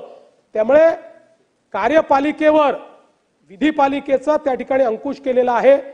विधिपालिकेने केलेला कायदा हा जर अयोग्य असेल तर तो कायदा त्या ठिकाणी असंवैधानिक ठरवण्याची शक्ती ही न्यायपालिकेला दिलेली आहे. त्यामुळे एकीकडे सगळ्यांना सेपरेट ठेवलं असलं तरी देखील एक फार चांगली चेक अँड बॅलन्स अशा प्रकारची ही व्यवस्था ठेवली आहे. न्यायपालिका देखील तयार करत असताना आपल्याकडे डॉक्ट्रिन ऑफ स्टेअर डिसायसिस वापरलेला आहे की ज्याच्यामध्ये न्यायपालिकेमध्ये खालच्या न्यायालयाने त्याच्या वरच्या न्यायालयाने दिलेला जो न्याय असेल, जो निवाडा असेल, त्या निवाड्याच्या अनुरूप निवाडा दिला पाहिजे. आणि म्हणूनच आपण सुप्रीम कोर्टाच्या हायकोर्टाच्या केसेस ज्यावेळेस साईट करतो, सुप्रीम कोर्टाने एखादा निवाडा दिला, देशभरातल्या हायकोर्टांना त्या निवाड्यापेक्षा वेगळा निवाडा देता येत नाही. हायकोर्टाने जर निर्णय दिला तर त्याच्या खालचे जे कोर्ट्स आहेत त्यांना हायकोर्टाने दिलेल्या निवाड्यापेक्षा वेगळा निवाडा देता येत नाही. आणि म्हणून या माध्यमातून एक सूत्रता या न्याय व्यवस्थेत आणण्याचं काम या संविधानाच्या माध्यमातून अतिशय सुंदर त्या ठिकाणी डॉक्टर बाबासाहेब आंबेडकरांनी केलं. आणि म्हणूनच या संपूर्ण व्यवस्थेमध्ये अतिशय चांगल्या प्रकारे प्रत्येकाचे पॉवर जे आहेत ते डिफाईन केले. आणि यासोबत पंचायती, नगरपालिका, सहकारी संस्था या सगळ्यांना या संविधानाने जागा दिली. नव्हे तर या ठिकाणी त्यांना एक प्रकारे महत्त्व देण्याचं काम या संविधानाच्या माध्यमातून केलेलं आहे. आपल्याकडे आपण कॉपरेटिव्ह फेडरलिझम म्हणतो. मग अशी आमचे नानाभाऊ जीएसटीच्या बद्दल बोलत होते. नानाभाऊ, कॉपरेटिव्ह फेडरलिझम मधलं सगळ्यात महत्वाचं उदाहरण काय असेल तर जीएसटी आहे. याचं कारण काय आहे तर एक देश एक कर आपण केला. हा कर करताना कायदा केंद्राने केला तरी 2/3 राज्यांनी तो रेटिफाय केला आणि सगळ्या राज्यांनी एकत्रित येऊन त्याची काउन्सिल तयार केली. आणि या काउन्सिलमध्ये व्यवस्था कशी आहे, राज्यांनाही तेवढीच मत आहेत आणि केंद्रालाही तेवढीच मत आहेत. त्यामुळे मुळामध्ये राज्याच्या परवानगीशिवाय जीएसटी काउन्सिलमध्ये केंद्र काही करू शकत नाही. दादा अनेक वेळा गेले असतील जीएसटी काउन्सिलमध्ये, राज्यच जीएसटी काउन्सिल चालवतात. आणि आपण जे त्यात बघायचे सांगत होतात, आपण त्या काळात राजकारण केलं नानाभाऊ. ते जीएसटीचे पैसे नव्हते. केंद्र सरकारने जर तुमचा जीएसटी कमी आला तर आम्ही भरपाई देऊ अशा पद्धतीचे जे पैसे होते ते देशभरामध्ये त्या काळात कोविडमध्ये केंद्राचे पैसे कमी होते म्हणून उशिरा येत होते. पण त्याही काळात आपण बघितलं तर सर्वाधिक पैसा महाराष्ट्राच केंद्र सरकारने दिला होता. पण काही हरकत नाही, त्या संदर्भात आता आपल्याला राजकारण बोलायचं नाही, त्याच्यामुळे त्याच्यात मी जास्त जाणार नाही. पण हे कॉपरेटिव्ह फेडरलिझम हे खरं तर आपल्याला या ठिकाणी पाहायला मिळतं. आज आपण बघितलं तर अनेक म्हणजे तुम्ही विचार करा की किती दूरदृष्टी होती भारतरत्न डॉक्टर बाबासाहेब आंबेडकरांकडे. त्यांनी हे लक्षात आलं की उद्याच्या काळामध्ये केंद्रात वेगळं सरकार असणार आहे, राज्यात वेगळं सरकार असणार आहे. मग देशाच्या करांचं डिस्ट्रीब्युशन कसं होईल या संदर्भात कुठल्याही फेडरल स्ट्रक्चरमध्ये करांचं डिस्ट्रीब्युशन जर चुकीच्या पद्धतीने झालं तर ते फेडरेशन डिसइंटिग्रेट होतं. हे लक्षात घेऊन त्यांनी संविधानामध्ये फायनान्स कमिशनची व्यवस्था उभी केली आणि सांगितलं देशाचं फायनान्स कमिशन दरवेळेस तयार होईल, ते फायनान्स कमिशन राष्ट्रपती तयार करतील, ते फायनान्स कमिशन देशामध्ये येणारा जेवढा महसूल आहे त्या महसुलाचं वितरण कसं करायचं याचा फॉर्म्युला तयार करेल, त्या फॉर्म्युल्यानुसार या ठिकाणी महसुलाचं वितरण करण्यात येईल। आणि म्हणून कुठलंही केंद्र सरकार त्या ठिकाणी हे भाजपचं राज्य आहे, हे काँग्रेसचं राज्य आहे, हे द्रमुकचं राज्य आहे, अशा प्रकारचा भेदभाव करू शकत नाही। ही व्यवस्था डॉक्टर बाबासाहेब आंबेडकरांनी त्याच ठिकाणी केली। आणि एवढंच नाही तर या संविधानामध्ये फायनान्शियल मॅनेजमेंटच्या संदर्भात इतक्या चांगल्या तरतुदी केलेल्या आहेत। आज आपण FRBM ऍक्ट म्हणतो, हा FRBM ऍक्ट जो आपण तयार केलेला आहे या संविधानाची देण आहे। या संविधानाने आपल्यावर ही जबाबदारी टाकली। खरं म्हणजे 50 वर्षापूर्वी आपण FRBM ऍक्ट करायला पाहिजे होता, जो काही वर्षापूर्वी आपण केला।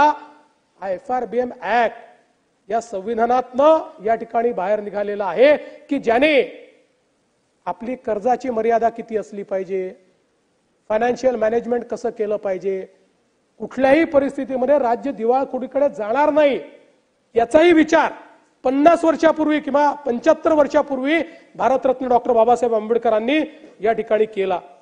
आणि सगळ्यात महत्त्वाचं की त्यांनी हे सांगितलं की आमचं फेडरेशन कसं आहे, तर एक मध्ये इमारत आहे आणि त्या इमारतीच्या आजूबाजूला इमारती आहेत। या सगळ्या इमारती एकमेकाशी जोडलेल्या आहेत। मधली इमारत हे केंद्र सरकार आहे, बाजूच्या इमारती या राज्य सरकार आहेत। आणि म्हणून जर देश एकसंघ ठेवायचा असेल तर या देशामध्ये एक नागरी सेवा असली पाहिजे। आणि म्हणून त्यांनी या ठिकाणी one nation one service Akhil Bharatiya सेवेची व्यवस्था तयार केली की ज्याच्यामध्ये सगळ्या राज्यांमध्ये अखिल भारतीय सेवेचे अधिकारी त्या ठिकाणी असतात। आणि म्हणून संविधानाचं पालन करण्याकरता एखादं राज्य हे म्हणू शकत नाही की आम्हाला मान्य नाही, कारण सगळ्या सेवा अखिल भारतीय आहे। आपल्या जी कार्यपालिका आहे त्या कार्यपालिकेची जी वहन करणारी व्यवस्था उभी केली आहे ती अखिल भारतीय सेवेतनं त्या ठिकाणी उभी केलेली आहे। याच्यामध्ये निवडणुकांच्या संदर्भातही अतिशय चांगल्या तरतुदी केलेल्या आहेत। त्यामुळे निवडणूक आयोगावर आपण वारंवार ज्यावेळी आरोप करतो त्यावेळी यातल्या तरतुदी जर नीट बघितल्या तर मला असं वाटतं की आपल्याला त्याचा फायदा होईल। आणीबाणीची तरतूद देखील त्याच्यामध्ये आहेच, त्या संदर्भात पुढे मी बोलेन। आणि एकूण 12 अनुसूची याच्यामध्ये आहेत। या 12 अनुसूचीमध्ये काही महत्त्वाच्या अनुसूची कुठल्या आहेत तर तिसरी अनुसूची जी आहे, आपण जी संविधानाची शपथ घेतो ती आपली संविधानाची शपथ या तिसऱ्या अनुसूचीप्रमाणे घेतो। 7वी जी अनुसूची आहे या 7व्या अनुसूचीने पॉवर ठरवून दिली आहे। केंद्राचे कुठले अधिकार आहेत, राज्याचे कुठले अधिकार आहेत आणि समवर्ती सूची म्हणजे ज्याच्यामध्ये राज्यालाही अधिकार आणि केंद्रालाही अधिकार आहेत। जिथे केंद्राचे अधिकार क्षेत्र आहे तिथले कायदे हे केवळ केंद्र सरकार बनवू शकतं। जे अधिकार राज्याचे आहेत तिथे केवळ राज्य सरकार कायदा बनवू शकतं। हा 2/3 राज्यांनी मिळून केंद्राला विनंती केली की आमच्याकरता कायदा करा, तरच केंद्र कायदा करू शकतं, नाहीतर केंद्र तिथे काही करू शकत नाही। आणि समवर्ती सूची जी आहे या संदर्भातले कायदे केंद्र सरकारही करू शकतं, राज्य सरकारही करू शकतं। पण ज्यावेळेस केंद्र सरकार कायदा करेल त्यावेळी मग राज्य सरकारच्या कायद्यापेक्षा केंद्राचा कायदा हा वरचा मानला जाईल, अशा प्रकारची व्यवस्था केली। 8वी अनुसूची ही भाषेच्या संदर्भात आहे। सर्व आपल्या ज्या भाषा आहेत आणि आपल्या देशामध्ये हिंदी जरी संपर्क भाषा असली तरीही संविधानाने सगळ्या प्रादेशिक भाषांना तेवढाच राष्ट्रीय भाषांचा दर्जा दिलेला आहे। आणि म्हणून सगळ्या भाषा महत्त्वाच्या आहेत आणि त्या संदर्भातलं देखील डॉक्टर बाबासाहेब आंबेडकरांचं भाषण अतिशय सुंदर आहे, जे आपण निश्चितपणे या ठिकाणी वाचलं पाहिजे। 9वी जी अनुसूची आहे या 9व्या अनुसूचीमध्ये त्यावेळी जे कायदे 9व्या अनुसूचीमध्ये जातील त्या कायद्यांचं ज्युडिशियल रिव्ह्यू होणार नाही, अशा प्रकारची 9वी अनुसूची आहे। पण त्यानंतर कोर्टाने अर्थात हे सांगितलं की जिथे फंडामेंटल राईटचा इश्यू असेल तिथे 9व्या अनुसूचीतल्या कायद्यांचा देखील आम्ही रिव्ह्यू हा करू शकू। आता आपल्या संविधानाने काही मूलभूत तत्व आपल्याला दिली आणि त्यातलं सगळ्यात महत्त्वाचं आहे की कुठलाही भेद याच्यामध्ये नाही आणि म्हणूनच अतिशय प्रगत राष्ट्रांमध्येही महिलांना किंवा तिथल्या जे ब्लॅक्स आहेत किंवा ज्यांना त्याकाळी दुर्दैवाने निग्रो म्हटलं अशा लोकांना मतदानाकरता संघर्ष करावा लागला. इंग्लंडमध्ये संघर्ष करावा लागला, पण भारतरत्न डॉक्टर बाबासाहेब आंबेडकरांनी पहिल्या दिवशीपासनं प्रत्येकाला मताचा एक अधिकार दिला आणि आपल्याला सांगितलं की राजा हा राणीच्या पोटातून पैदा होणार नाही, तो मताच्या पेटीतून पैदा होईल आणि प्रत्येकाला एका मताचा अधिकार असेल. हे भारतरत्न डॉक्टर बाबासाहेब आंबेडकरांनी आपल्याला सांगितलं. खरं म्हणजे आपल्याला माहिती आहे अमेरिकेतही अशा प्रकारचा भेदभाव होता. रशियाचं संविधान तयार झालं तेव्हाही विशिष्ट व्यक्तींना मतदानाचा अधिकार होता, पण भारतीय संविधानाने मात्र आपल्याला हा अधिकार पहिल्या दिवशीपासून या ठिकाणी दिला. आणि सगळ्यात महत्त्वाचं या संविधानाचं काही असेल तर शिकागो विद्यापीठातील एक अभ्यासक आहेत, त्यांनी प्रोफेसर टॉम जिन्सबर्ग यांनी संविधानावर अनेक पुस्तकं लिहिली आहेत. 1789 साली अमेरिकेचं संविधान बनलं, त्यानंतर एकूण बनलेल्या 190 संविधानाचा अभ्यास हा प्रोफेसर टॉम जिन्सबर्ग यांनी केलेला आहे. आणि ते असं म्हणतात, जेव्हा त्यांनी पुस्तक लिहिलं होतं त्यावेळेस त्यांनी म्हटलंय अमेरिकेच्या संविधानाला 200 पेक्षा जास्त वर्ष झाली. त्यांना असं आढळलं की अमेरिका आणि भारत ही दोनच संविधानं अशी आहेत की त्याच्या व्यतिरिक्त सरासरी प्रत्येक संविधानाचं आयुष्य हे फक्त 17 वर्ष राहिलेलं आहे. 17 वर्ष, ओन्ली 17 इयर्स. त्यानंतर ते पूर्ण बदललंय. फक्त अमेरिकेचं आणि भारताचं हे दोनच संविधान अशी आहेत की ज्या इकडे त्यांनी 200 पेक्षा जास्त वर्ष पूर्ण केले आणि आम्ही 75 पेक्षा जास्त वर्ष पूर्ण केले. आणि म्हणून तसं अनेकांनी सांगितलं आपल्या आजूबाजूच्या देशांमध्ये संविधान उरलं नाही, तिथे लोकशाही उरली नाही, पण भारताला एक असं संविधान मिळालं की 75 वर्ष झाली तरी ते पुण्य पुरातन, नित्य नूतन, चिर तरुण आणि तेवढंच प्रगल्भ अशा प्रकारचं संविधान ते आपल्याला मिळालेलं आहे. खरं म्हणजे या संविधानावर संकट नाही आली का? या संविधानावर अनेक संकट आली. आज जे संविधान बचावचा नारा देतात ना नाना भाऊ, संविधान कोणी काही करूच शकत नाही, पण संविधान बचावचा नारा देण्याची वेळ कधी आली होती ते तुम्हाला मी सांगणार आहे. मुळामध्ये 1967 मध्ये एक सुप्रीम कोर्टामध्ये Golaknath versus state of Punjab नावाची केस झाली आणि या केसमध्ये सर्वोच्च न्यायालयाने एक निर्णय दिला आणि त्या निर्णयामध्ये त्यांनी सांगितलं की संविधान संशोधन करण्याचे सरकारचे अधिकार अनिर्बद्ध नाहीत, त्याच्यावर निर्बंध आहेत. त्यामुळे संविधान संशोधन अनिर्बद्ध पद्धतीने सरकारला करता येणार नाही, संसदेला, सरकारला नाही संसदेला करता येणार नाही. तर संसदेवरही अशा प्रकारचे अमेंडमेंट करताना त्या ठिकाणी काही गोष्टी त्यांना करता येणार नाहीत. विशेषतः त्यात उल्लेख करत असताना त्यांनी सांगितलं मूलभूत हक्क या केसमध्ये सरकारच्या अमेंडमेंटमुळे मूलभूत हक्कावर गदा आलेली आहे आणि म्हणून तो कायदा त्या ठिकाणी रद्दबादल करत सरकारवर निर्बंध घातले. हे निर्बंध आल्याबरोबर स्वर्गीय श्रीमती इंदिराजींचं सरकार होतं, त्या सरकारने सांगितलं की नाही, आम्ही न्यायालयापेक्षा सुप्रीम आहोत आणि 24वी घटना दुरुस्ती केली आणि 24व्या घटना दुरुस्तीमध्ये त्या ठिकाणी सांगितलं की पार्लमेंटला ऍब्सोल्यूट पॉवर आहे, अनिर्बद्ध अधिकार आहे.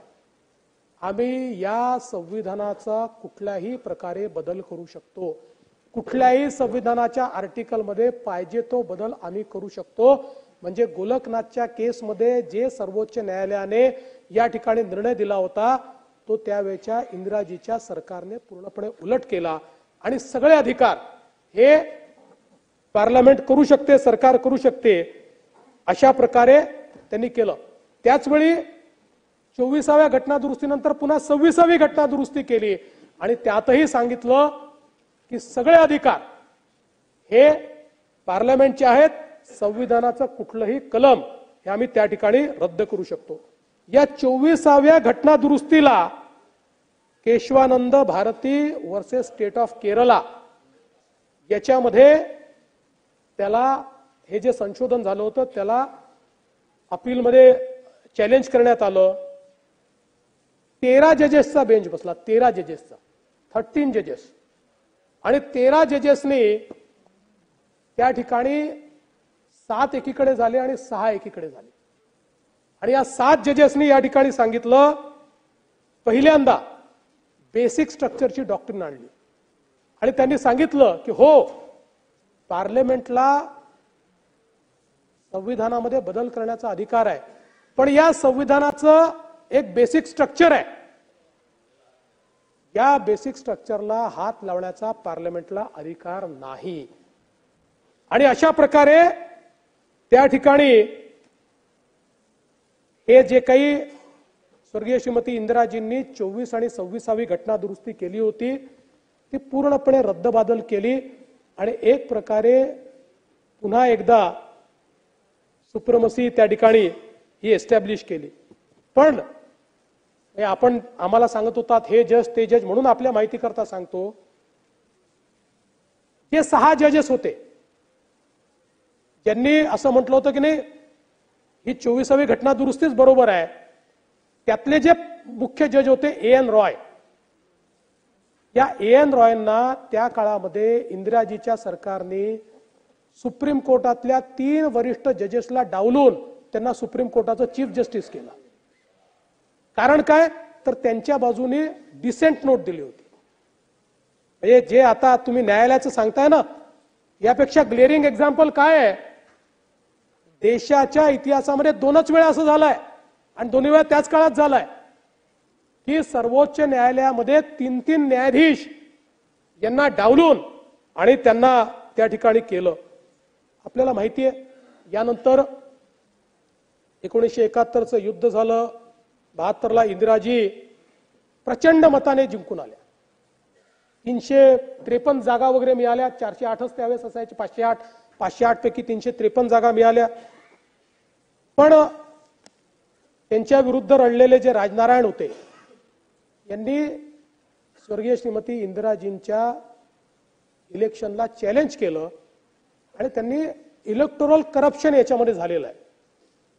सरकारी अधिकाऱ्यांना निवडणूक प्रमुख बनवलेला आहे, सरकारी मशिनरी वापरलेली आहे, अशा विविध गोष्टींचा त्या ठिकाणी उल्लेख केला आणि हायकोर्टामध्ये ती केस चालली, साक्षी पुरावे झाले, देशाच्या पंतप्रधानांनाही हायकोर्टात जावं लागलं. आणि 12 जून 1975ला जस्टिस जगमोहन अलाहाबाद हायकोर्टचे यांनी स्वर्गीय श्रीमती इंदिराजींची निवडणूक रद्द केली आणि 6 वर्षाची बंदी इंदिराजींवर निवडणूक लढण्याकरता घातली. त्याच्यावर इंदिराजी सर्वोच्च न्यायालयात गेल्या, तिथे जस्टिस के.व्ही. कृष्णा अय्यर होते. त्यांनी 12च दिवसांनी 14 जूनला निकाल दिला आणि त्याच्यामध्ये सांगितलं की अलाहाबाद हायकोर्टाचा निकाल प्रथम दर्शनी आम्हाला योग्य वाटतो, त्यामुळे आम्ही त्याच्यावर स्टे करणार नाही, पण अंतिम निर्णय होतपर्यंत इंदिराजी सभागृहाच्या सदस्य राहतील, तद्वतच प्रधानमंत्री राहतील, पण सभागृहाच्या वोटिंगमध्ये किंवा कामकाजात त्यांना सहभागी होता येणार नाही. अशा प्रकारचा त्यांनी निकाल दिला. हा निकाल कधी दिला? 24 जून 1975 आणि त्याच्या दुसऱ्याच दिवशी 25 जून 1975ला इमर्जन्सी लागली. या देशामध्ये सुप्रीम कोर्टाने निकाल दिल्यानंतर तो मान्य नाही, या देशामध्ये इमर्जन्सी लागली आणि 1971 मध्ये युद्धाच्या काळामध्ये मिसाचा ऍक्ट तयार केला होता, maintenance of internal security act. Nana Bhau, तुम्ही नाही, आमचे जयंतराव मगाशी म्हणाले ना की आपण जो एक कायदा तयार केला, जो जॉईंट सिलेक्ट कमिटीकडे आहे, तपासून घ्या तो कायदा. कुठल्याही मूलभूत अधिकाराचं एवढे हनन होत असेल तर मी कायदा परत घेईल. पण हा जो कायदा होता ना मिसा, कुठलाच मूलभूत अधिकार नाही, नो स्क्रुटिनी, नथिंग. मला वाटलं जितेंद्र आव्हाडांना आत्ताच्या आत्ता जेलमध्ये टाकायचं आहे, तर तेव्हा टाकू शकत होतो, आता नाही.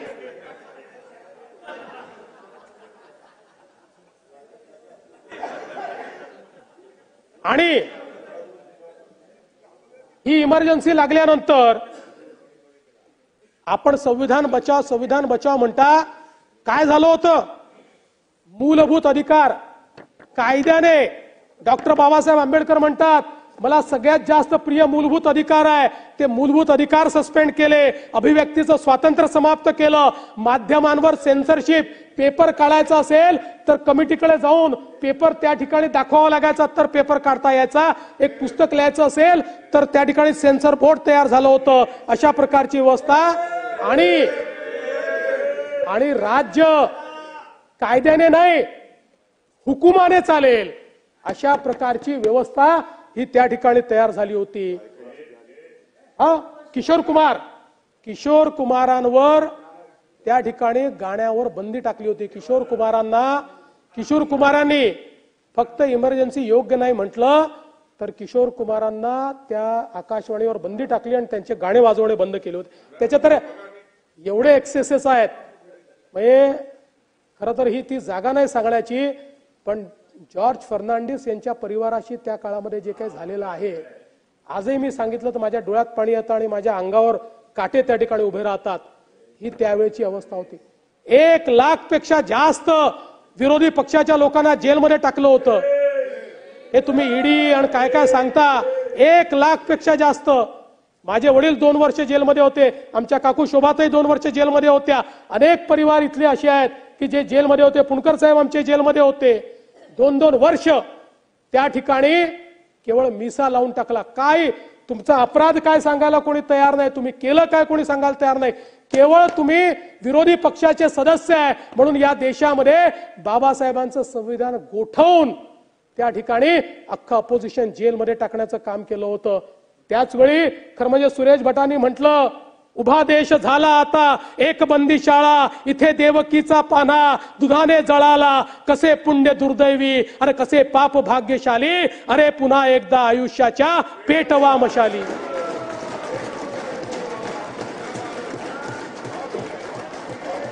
आणि एवढं करून थांबलो नाही आपण. 42वी घटना दुरुस्ती केली. 42वी घटना दुरुस्ती. या 42व्या घटना दुरुस्तीला काय म्हणतात माहितीये? Mini constitution. या 42व्या घटना दुरुस्तीने भारतरत्न डॉक्टर बाबासाहेब आंबेडकरांच्या संविधानामध्ये 99 बदल केले एका झटक्यात. 99. आणि त्यातला सगळ्यात महत्वाचा बदल काय होता माहितीये? सगळ्यात महत्वाचा बदल हा होता की देशाचे पंतप्रधान आणि लोकसभेचे अध्यक्ष हे न्यायालयाच्या कक्षात येणार नाहीत. आणि रेट्रोस्पेक्टिव्हली जाऊन त्या दिवशी नाही, रेट्रोस्पेक्टिव्हली जाऊन त्यांच्या निवडणुका न्यायालयाच्या कक्षेच्या बाहेर काढल्या. आणि हा जो सुप्रीम कोर्टाने दिलेला निकाल होता इंदिराजींच्या विरुद्ध तो निरस्त करण्याचं काम केलं. आणि एवढंच नाही तर याच्यामध्ये डॉक्टर बाबासाहेब आंबेडकरांनी जेव्हा संविधान लिहिलं तेव्हा संविधानाच्या उद्देशिकेमध्ये भारत सार्वभौम लोकतांत्रिक गणराज्यच होता. त्याच्यामध्ये समाजवादी आणि धर्मनिरपेक्ष हे इमर्जन्सीच्या काळामध्ये स्वर्गीय श्रीमती इंदिराजींनी टाकलं. हे शब्द हे भारतरत्न डॉक्टर बाबासाहेब आंबेडकरांचे नाहीत, त्या मूळ संविधानात नाहीत. कारण बाबासाहेबांना हे माहिती होतं की या देशाचा मूळ आत्माच धर्मनिरपेक्ष आहे. या देशामध्ये कधीही या देशाच्या लोकांनी विशेषतः इथे राहणाऱ्या बहुसंख्य समाजाने, हिंदू समाजाने, भारतीय समाजाने जगावर कधीही तलवारीच्या जोरावर विजय मिळवण्याचा प्रयत्न केला नाही. जगाने ज्यांना बहिष्कृत केलं, परिष्कृत केलं, त्या सगळ्यांना या भारताने आपल्याकडे सामावून घेतलं आणि त्यांना या भारताचा हिस्सा केलं आणि म्हणून ते टाकलं नव्हतं. पण त्याच्यामध्ये हा बदल त्या ठिकाणी करण्यात आला. आणि सगळ्यात महत्वाचं, तुम्ही म्हणता केंद्राने पैसे दिले नाहीत, काय केलं माहितीये? या ठिकाणी स्टेट लिस्ट मधले विषय, अनेक महत्वाचे विषय, म्हणजे काही विषय मी सांगतो, शिक्षण, वने, वजनमाप, वन्य प्राणी, पक्षी संवर्धन, न्याय व्यवस्था, हे जे सगळे स्टेट लिस्ट मधले विषय होते हे सगळे सेंट्रल लिस्ट मध्ये घेतले. म्हणजे बाबासाहेब आंबेडकरांनी राज्यांना दिलेले सगळे अधिकार हे कॉन्सन्ट्रेट, हे केंद्रामध्ये करण्याचं काम या 42व्या घटना दुरुस्तीने केलं. आणि त्यासोबत एक अजून महत्वाची दुरुस्ती या ठिकाणी केली की केंद्र सरकार, केंद्राचे पोलीस कुठल्याही राज्यामध्ये त्या राज्याच्या परवानगी शिवाय डिप्लॉय करू शकतील. म्हणजे एक प्रकारे राज्यांवर कब्जा आज नाही करू शकत. जर मी म्हटलं की माझ्या इथे सीबीआय नाही येणार तर नाही येऊ शकत. सीबीआयला ज्युरिस्डिक्शन नाहीये, राज्यांनी मान्य केल्याशिवाय ज्युरिस्डिक्शन नाहीये. केंद्रातल्या कुठल्याही केंद्रीय रिझर्व्ह पोलीस बलाला येता येत नाही, राज्याच्या परवानगीशिवाय येता येत नाही. पण या 42व्या घटना दुरुस्तीने ही व्यवस्था उभी केली की त्या ठिकाणी कोणीही राज्यामध्ये त्या ठिकाणी कुठल्याही राज्यात जाऊन कब्जा करता येईल अशी व्यवस्था उभी केली. आणि सगळ्यात महत्वाचं, आपल्याला माहिती आहे की राष्ट्रपती किंवा राज्यपालांना काही अधिकार आहे. आपण घेतलेला एखादा निर्णय ते आपल्याला परत पाठवू शकतात, रिकन्सिडरेशन करा म्हणू शकतात. एखादा निर्णय, काही निर्णय तर ते रद्दबादल देखील करू शकतात. पण या 42व्या घटना दुरुस्तीने सांगितलं, राष्ट्रपती कठपुतली, एकदा निर्णय घेतला आणि तो राष्ट्रपतीकडे गेला तर राष्ट्रपतींनी तो सहीच केला पाहिजे, मान्यच केला पाहिजे. No reconsideration, no rejection. म्हणजे याला म्हणतात कॉन्सन्ट्रेशन ऑफ पॉवर. हे जे सेपरेशन ऑफ पॉवर केलं होतं ना डॉक्टर बाबासाहेब आंबेडकरांनी, ते तहस नहस केलं आणि सगळे अधिकार आपल्याकडे घेण्याचं काम या निमित्ताने करण्यात आलं. आणि एवढंच नाही तर बाबासाहेब आंबेडकरांनी जे सांगितलं होतं, directive principle of state policy हे नंतर येईल, पहिल्यांदा मूलभूत अधिकार येतील. मूलभूत अधिकार, आणि त्याकरता आर्टिकल 32, मी मगाशी त्यांचं भाषण वाचून दाखवलं, या अमेंडमेंटनी सांगितलं मूलभूत अधिकार नंतर, आधी directive principle of state policy येतील. आणि directive principle of state policy प्रमाणे आम्ही जर कायदे केले तर न्यायालयाला त्याच्यावर रिव्ह्यू करण्याचा अधिकारच असणार नाही. म्हणजे जे बाबासाहेबांनी सांगितलं भाषणामध्ये, आर्टिकल 32 जे माझ्या सगळ्यात हृदयाच्या जवळचं आहे, त्या आर्टिकल 32 वापरण्याचा अधिकार हा या 42व्या घटना दुरुस्तीने काढून टाकला. नो रिट ज्युरिस्डिक्शन, हायकोर्टात नाही, सुप्रीम कोर्टात नाही, अशा प्रकारची व्यवस्था. म्हणजे न्यायालय काय सांगता तुम्ही न्याय व्यवस्थेचं? न्यायव्यवस्था अरे न्यायव्यवस्था संपवून टाकली. या देशामधली न्यायव्यवस्था ही केवळ व्यक्तीच्या हातामध्ये केंद्रित करण्याचं काम हे या 42व्या घटना दुरुस्तीने या ठिकाणी केलं. आणि मग 3 नवीन directive principle of state policy तयार केले. आणि ते करण्यामागचं कारण असं होतं की त्या 3 मुळे सगळ्या विषयांमध्ये केंद्र सरकारला कायदा करायचा अधिकार मिळाला.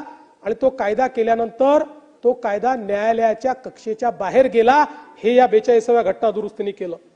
आणि म्हणूनच म्हणजे 99 सगळी कलम सांगत नाही, पण प्रमुख कलम मी या ठिकाणी सांगितलेली आहे. त्यानंतर सरकार गेलं, जनता सरकार आलं. त्यांनी 44व्या घटना दुरुस्तीने यातल्या बऱ्याच गोष्टी ठीक केल्या. पण जनता सरकारला राज्यसभेमध्ये त्या ठिकाणी बहुमत नव्हतं, त्यामुळे पूर्ण रिव्हर्स जनता सरकार करू शकलं नाही. पण पुन्हा न्यायालयाने Minerva mills versus union of India या केसमध्ये पहिल्यांदा बेसिक स्ट्रक्चरचं जे डॉक्ट्रिन आहे हे डॉक्ट्रिन डिफाईन केलं.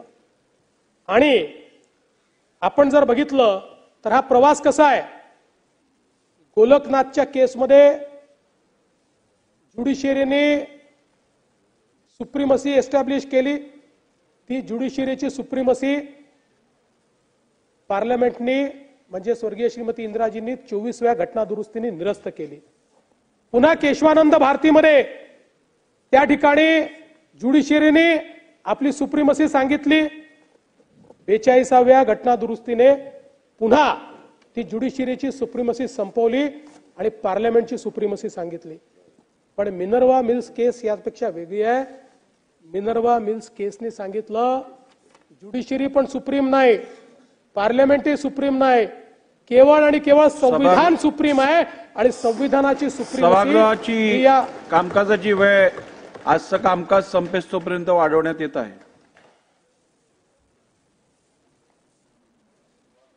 सुप्रीमसी ऑफ संविधान कॉन्स्टिट्यूशन एस्टॅब्लिश केली आणि त्याच्यामध्ये बेसिक स्ट्रक्चरचं डॉक्ट्रिन आलं. आणि मग त्याच्यात बेसिक स्ट्रक्चरचं डॉक्ट्रिन काय आहे तर संविधान सर्वोच्च, संसदही नाही आणि न्यायपालिका पण नाही. भारताची एकता व एकात्मता याच्या विरोधात कुठला कायदा करता येणार नाही, न्याय निर्णय देता येणार नाही. लोकशाही संघराज्य पद्धतीचे सरकार हा आत्मा आहे, याच्यामध्ये अमेंडमेंट करता येणार नाही. फेडरल कॅरेक्टर जे आहे कॉन्स्टिट्यूशनचं हे बदलता येणार नाही. संविधानाची धर्मनिरपेक्षता बदलता येणार नाही. सेपरेशन ऑफ पॉवर हे बदलता येणार नाही. व्यक्तिगत आणि मूलभूत स्वातंत्र्य हे बदलता येणार नाही. कायद्यानेच राज्य करावं लागेल, ऑर्डरने नाही, हे बदलता येणार नाही. ज्युडिशियल रिव्ह्यूचा पॉवर हा संवैधानिक पॉवर आहे. त्यामुळे एखाद्या कायद्याचा ज्युडिशियल रिव्ह्यू होणार नाही असं जे 42व्या घटना दुरुस्तीने हे करता येणार नाही. हे बेसिक स्ट्रक्चर मध्ये आलं. संसदीय पद्धत, समतेचे नियम, फ्री अँड फेअर इलेक्शन, संसदेला संविधान संशोधनाचे मर्यादित अधिकार आणि रिट ज्युरिस्डिक्शन या गोष्टी नॉन निगोशिएबल आहेत. मिनर्वा मिल्स केसमध्ये सांगितलं या गोष्टी नॉन निगोशिएबल आहेत, याच्यामध्ये परिवर्तन करता येणार नाही. त्यामुळे संविधान बदलणार असा टाहो फोडणाऱ्यांनी आणि छाती बडवणाऱ्यांनी हे समजून घेतलं पाहिजे की आता संविधान बदलण्याचा अधिकार कोणालाच नाही. हे जे संविधान 1967 ते 1977 सातत्याने बदलण्याचं काम त्या कालखंडात झालं. त्यामुळे सुप्रीम कोर्टाने शेवटी हे लक्षात घेतलं की संविधानातली लवचिकता ही जर अशीच राहिली आणि याचं योग्य इंटरप्रिटेशन झालं नाही तर जे बाबासाहेबांनी सांगितलं आहे की कुठलंही संविधान वाईट नसतं, संविधान वागवणारे कसे आहेत याच्या आधारावर ते संविधान चांगलं किंवा वाईट ठरतं. हे 67 ते 77च्या काळात पाहिल्यानंतर या मिनर्वा मिलच्या केसमध्ये त्या ठिकाणी खऱ्या अर्थानं हा निर्णय झाला. आणि म्हणून लक्षात ठेवलं पाहिजे की आता जोपर्यंत चंद्र आणि सूर्य आहे तोपर्यंत भारताचं संविधान कोणीच बदलू शकत नाही. जयंतराव, पुढच्या निवडणुकांकरता नवीन काहीतरी कॉइन करा, नवीन नरेटिव्ह तयार करा. संविधानाला खतरा नाही आहे, खतरा झाला होता तो संपलेला आहे. आता कोणीही खतरा करू शकत नाही. त्यामुळे दुसऱ्या कुठल्या तरी गोष्टीवर आपली एनर्जी ही आपण खर्च करावी असं मला वाटतं. दुसरी म्हणजे आपण बघा फरक एवढाच आहे संविधानामध्ये की शहाबानोचा दिलेला निकाल बदलण्याकरता तुम्ही संविधान बदललं आणि 3 तलाक संपवण्याकरता आम्ही त्या ठिकाणी संशोधन केलं. आणि म्हणून सीतेची मुक्तता दाखवली आहे संविधानाने. सीतेची मुक्तता जी दाखवली आहे ना ती या कारणाने त्या ठिकाणी संविधानाने दाखवलेली आहे. आपल्याला माहिती आहे 370 कलम हे ज्यावेळेस पंडित जवाहरलाल नेहरूंनी आग्रह केला की हे कलम घातलं पाहिजे, डॉक्टर बाबासाहेब आंबेडकरांनी सांगितलं मी ड्राफ्टच करणार नाही, आय नॉट ड्राफ्ट इट. त्यांनी सांगितलं की तुम्ही त्या ठिकाणी रस्ते आमच्याकडनं बनवून घ्यायचे, रेशन आमच्याकडनं घ्यायचं, सोयी आमच्याकडनं घ्यायच्या, सगळ्या गोष्टी आमच्याकडनं घ्यायच्या आणि संविधानाचं स्वतंत्र संविधान आणि स्वतंत्र राष्ट्राचा दर्जा मिळवायचा हे मला मान्य नाही. आणि मग खूप त्याच्यावर चर्चा झाल्या आणि शेवटी मग डॉक्टर बाबासाहेब आंबेडकरांनी एकाच गोष्टीवर मान्यता दिली की हे कलम परमनंट असणार नाही, हे टेम्पररी असेल. आणि म्हणूनच ते बाबासाहेबांचं स्वप्न नरेंद्र मोदीजींनी पूर्ण केलं आणि 370 कलम हे त्या ठिकाणी संपवण्याचं काम केलं. खरं म्हणजे 2015 पासून आपण संविधान दिवस पाळणं चालू केलं. हर घर तिरंगा, आता हर घर संविधान, अशा प्रकारचा आता आपण एक कार्यक्रम हातामध्ये घेतलेला आहे. आणि मला सांगताना आनंद वाटतो की आता आपल्या पाठ्यपुस्तकांच्याही कव्हरवर मागे किंवा आतमध्ये संविधानाची उद्देशिका आपण छापतो आहे, जेणेकरून आपल्या मुलांना ती वाचता आली पाहिजे. आणि एवढंच नाही तर आपण मूल्य शिक्षण सुरू करतोय. ही मूल्य संवैधानिक मूल्य आहे.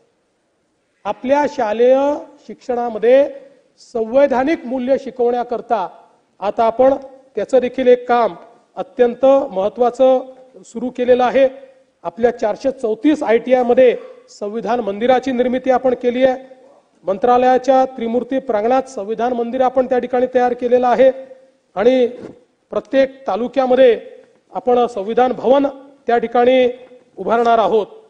खरं म्हणजे जयंतराव आणि नानाभाऊ, आपण सांगितलं जज इकडे काय राज्यसभेचे सदस्य होतात वगैरे, परंपरा याची नाही आहे काही.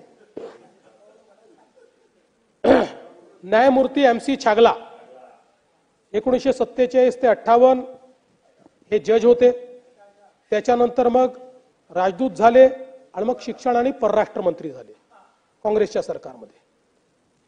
न्यायमूर्ती KS हेगडे हे आधी राज्यसभेवर गेले, मग जज झाले, मग लोकसभेवर गेले. न्यायमूर्ती Koba Subbarao chief justice of India हे राष्ट्रपतीची निवडणूक त्यांनी लढवली. न्यायमूर्ती बहरुल इस्लाम काँग्रेसकडनं राज्यसभा, मग पुन्हा आसाम हायकोर्टात गेले, मग 1980 मध्ये निवृत्त झाले, पुन्हा सुप्रीम कोर्टात निवृत्ती झाली 83 मध्ये, मग पुन्हा लोकसभेचे उमेदवार झाले काँग्रेसचेच आणि मग काँग्रेसने पुन्हा राज्यसभेत पाठवले. न्यायमूर्ती मोहम्मद हिदायतुल्ला 1968 ते 80 मग कार्यकारी राष्ट्रपती झाले, मग राष्ट्रपती देखील झाले. न्यायमूर्ती रंगनाथ मिश्रा ओरिसा हायकोर्टचे जज होते, नंतर काँग्रेसकडनं राज्यसभेमध्ये गेले. विजय बहुगुणा आधी जज होते, नंतर मुख्यमंत्री झाले. त्याच्यामुळे ही काही परंपरा आता इथेच आपले न्यायमूर्ती अभय ठिपसे काँग्रेसमध्ये प्रवेश केला ना 2018 साली. त्यामुळे ही काही परंपरा नवीन नाही आहे. मला असं वाटतं की एक लक्षात ठेवा, इतिहास विसरता तुम्ही, आणि जे इतिहास विसरतात त्यांना वर्तमान असतं पण त्यांना भविष्य नसतं. जे इतिहास विसरतात त्यांचा भूगोल कधीच शाबूत राहत नाही. आणि म्हणून इतिहास लक्षात ठेवा. या देशाच्या या संविधानावर ही जी संकट आली, त्या संकटांमुळे हे संविधान इतकं परिपक्व झालेलं आहे की या संविधानाशी कोणी छेडछाडही करू शकत नाही आणि या संविधानाला कोणी त्या ठिकाणी मला असं वाटतं की काही अपाय देखील करू शकत नाही.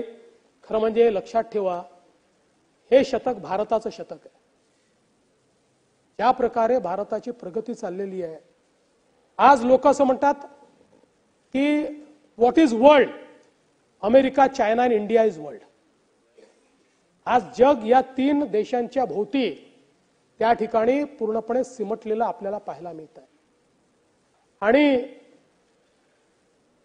मला असं वाटतं की या संपूर्ण आपल्या वाटचालीमध्ये आणि भारताच्या या युगामध्ये भारतातल्या प्रत्येक व्यक्तीचं विकासाचं अस्त्र जर काही असेल तर ते भारताचं संविधान आहे.